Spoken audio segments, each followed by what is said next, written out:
Is the 9070 XT a genuinely good option for Star Citizen? This is an exciting one. Lots to cover. We'll be doing some maths to calculate how the 5070 would compare to the 9070 XT. We'll need to talk about FSR support in Star Citizen and also the impact that ray tracing might have on this card. We also have to talk about pricing because for both AMD and Nvidia, it's pretty bad. Let's get going. First, let's just get one little thing out of the way. AMD's reveal for the 9070 cards included Star Citizen. It claimed a pretty big performance improvement at 4K, and it was using HyperFX. Now, if you go to the note at the end of the video, the stuff they hide away so you can not really tell what's going on, you can see that they were using FSR2 quality, upscaling from 1440p, and we'll talk about all that in a minute, but they were also using AFMF 2.1, AMD's driver level frame generation technology. Now, this claim of improved performance is technically true, but it does require you to use frame generation. And I'm going to take a look at AFMF in a separate video and compare it to lossless scaling, which has had a fun update by the looks of things, and hopefully to NVIDIA's smooth motion, which I haven't been able to get working properly yet. So we'll do that another time. Let's get into the testing. All of the test setup is in the description, but first let's do some maths. The main competitor to the 9070 XT is NVIDIA's 5070 Ti. Now, I don't have one of those, pretty hard to get, and also I don't want to buy another high-end NVIDIA card. So the 5070 Ti performs pretty much exactly the same from all the other reviews as the 4080, and I unfortunately had to sell that to fund my 9070 XT. But using the data from my 5080 review, we can work out that the 4080/5070 Ti would perform around 11% slower than the 5080. So at various points through these graphs, I'll tell you roughly how those cards would perform. First up in Lawville at 1080p, so effectively what we're seeing here is that the first three cards there, the 9070 XT, 3080 and 5080 are CPU bottlenecked, and it is worth noting actually that in 4.0.2, CIG seems to have done some even more wondrous work on the performance side, because these are some of the best frames that I've seen running around Lawville at all. So good work from them. I've included the 6700 XT as a kind of, that's my recommendation really for a 1080p GPU for Star Citizen at this point. It's very strong at 1080p, but as you'll see as we go through, not quite really strong enough as you go up. At 1440p, you can see that still the 9070 XT and the 5080 are strong enough to be CPU bottlenecks. So those results aren't really telling us anything, which is a good sign because it means at 1440p, the 9070 XT is very strong. It's plenty enough really to play Star Citizen. 3080 is a bit further behind, and again you can see that the 6700 XT is a bit further behind, but you could potentially use some upscaling, which we'll talk about in a second.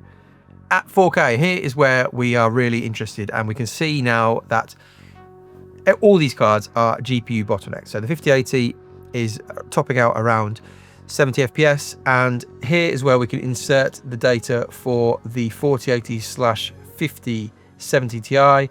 Those cards would sit at around 62 FPS. So it is a fair bit ahead really of the 9070 XT. And the reality is those cards, the 5070 Ti itself, to get that new right now would cost you an absolute fortune. They're being scalped to infinity, and there is a big price difference between them even at MSRP. So we are kind of expecting the 9070 XT to be a bit further behind, but it is a chunk behind. But as we now move on to what you'd really probably do is you'd probably use some sort of upscaling. So we've inserted the upscaling results here. We're using the CNN model for the 5080 of DLSS. Now that's because the transform model is now not working bizarrely in Star Citizen. So hopefully that will get fixed soon, but that's not working. But we're using TSR quality, so upscaling from 1440p for the 9070 XT, because FSR seems to be pretty broken as well. So all sorts of fun and games going on. But to be fair, TSR, probably CIG's own upscaling version, does look actually a little bit better than FSR anyway, so you'd probably pick this. But effectively you can see that you're with the 5080 and 9070 XT, you're effectively back up to that CPU bottleneck, and there is a bit of a cost to using upscaling, so that probably explains why it's kind of 4-ish frames off what we saw at 1080p and 1440p for those cards. But you've got very playable 4K performance there from the 9070 XT. But we do have to just talk about upscaling, because upscaling does massively factor into whether you probably want to buy this card or not. When I've tested the image quality of DLSS, of FSR and TSR in the past, it's pretty clear that NVIDIA's DLSS is miles ahead. We have also had like I mentioned, the transformer model of DLSS recently, which is an even bigger step forward in image quality, but yeah, it's not working right now in SC. Hopefully that will get fixed soon. FSR 4 does seem to be a massive step forward for AMD's upscaling tech. I'd recommend checking out Digital Foundry's video, but it's only available for the 9000 series GPUs, and it does need the game to already support FSR 3.1 for it to work, which Star Citizen does not. So currently, what you can actually use in Star Citizen now is a far inferior version of FSR, and it does look pretty awful in parts.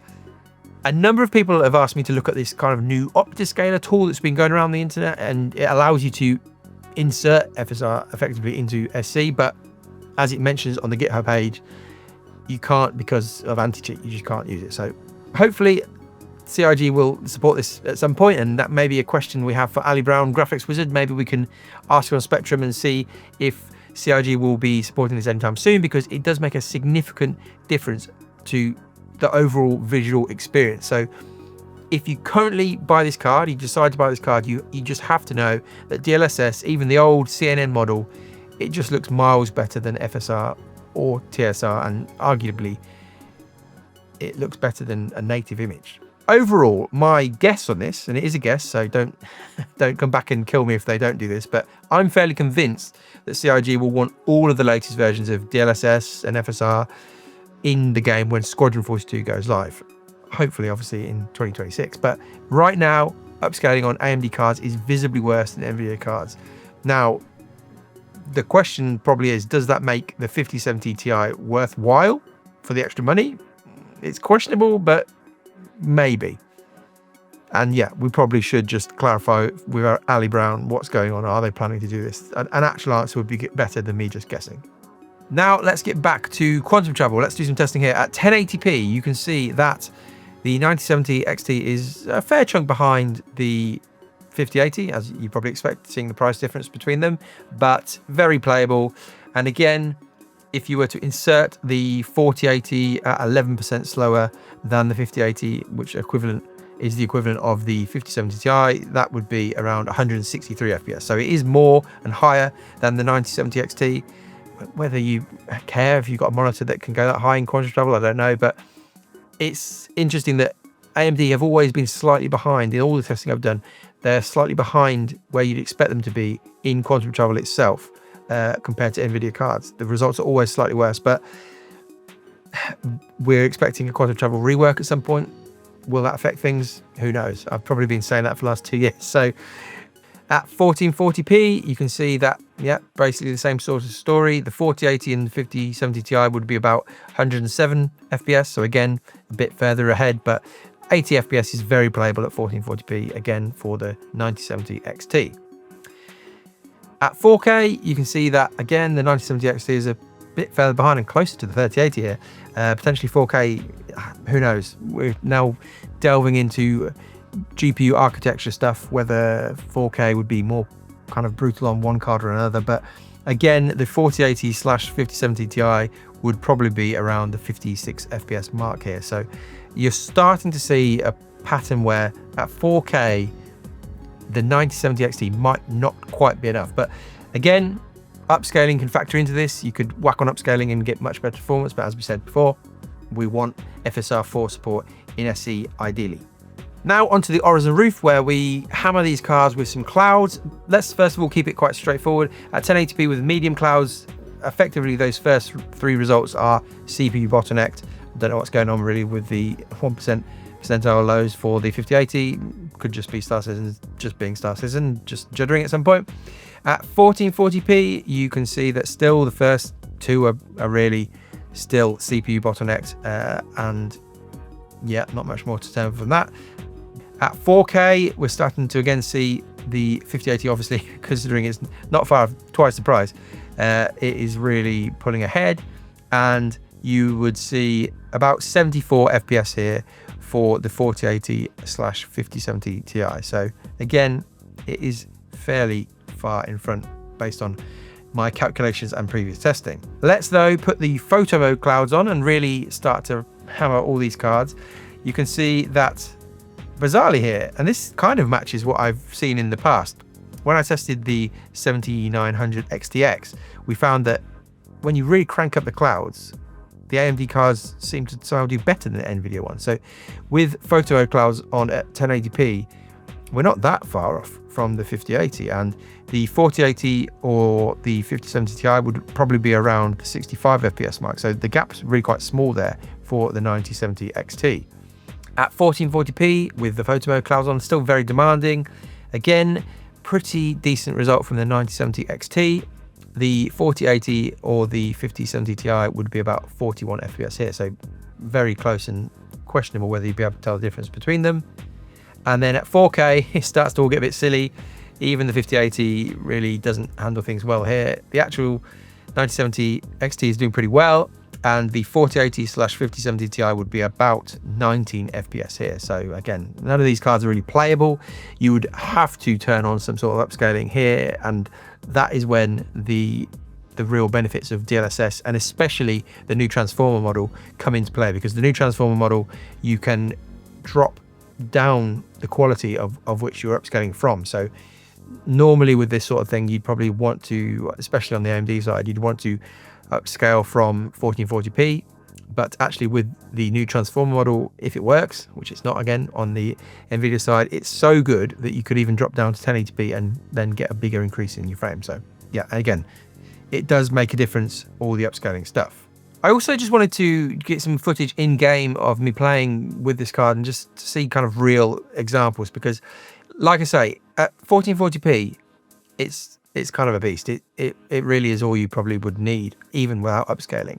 But at 4K with TSR on, so upscaling from 40p, I wanted to, that's kind of how you'd play with most of these cards these days. You at 4K, you will turn on 4K, but then you'll use upscaling to give you a bit of a bump. Just show you how it performs in different parts of the game. First of all, I went into the contested zones to try and find some action. I found one player, but there were no NPCs anywhere. I don't know what was going on, so I just ran through, got my cards and came out. But performance, as you can see, was pretty good all the way around. Again, 4K, upscaling from 1440p with TSR. It's a pretty good experience. And at this stage, I was thinking, oh, maybe I've made a huge error by buying the 5080, because it obviously costs £400 more, and basically you're getting similar sorts of performance here. But when you go to other parts of the game, you can start to see where the headroom of faster cards does actually have an impact and is important. So next, I got in my spaceship, my little Gladius here, and just went around, flying around Checkmate Station. And you can see, if you look at the frame time graph, it's confusing now because the GPU bit doesn't seem to be working for this one, but you can still work out what's going on. Effectively, the main thread is sitting lower than the frame, and that basically means that the main thread isn't the bottleneck, it is the GPU, even though you can't see it here. And you can see that even with upscaling on, we are kind of hovering around the 60 FPS mark when looking at the station, which is good and it is playable, but you wouldn't want to go much lower than that. Here's the fun bit. I went down to Bloom, obviously with the clouds. Once we actually drop out of Quantum just to get in, we are hovering around that 60 FPS mark, but the clouds look a bit iffy. They're not looking how maybe you want them to if you spent all your money. So I then went into the menu, turned the clouds up. That's very high, I think, is a realistic setting. Photo mode isn't. That's not really fair. Now the clouds look much better, but we are now down at, what are we at?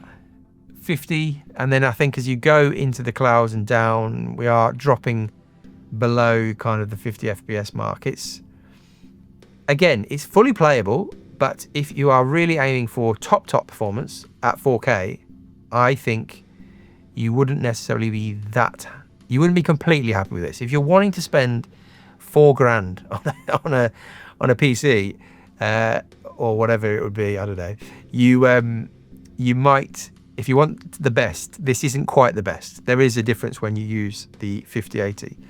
I then get down into the settlement, and you can see that again, performance isn't great. It's not great, and some of this is down. Again, look at the main thread. So in the main thread now, when you're down in the settlements, it is definitely higher, and that is becoming the bottleneck. But there's points where it actually just is the GPU. And so what my point is from all this is that I think this isn't quite a 4K graphics card 4-star sitting, I think is the summary of what I'm saying in this part.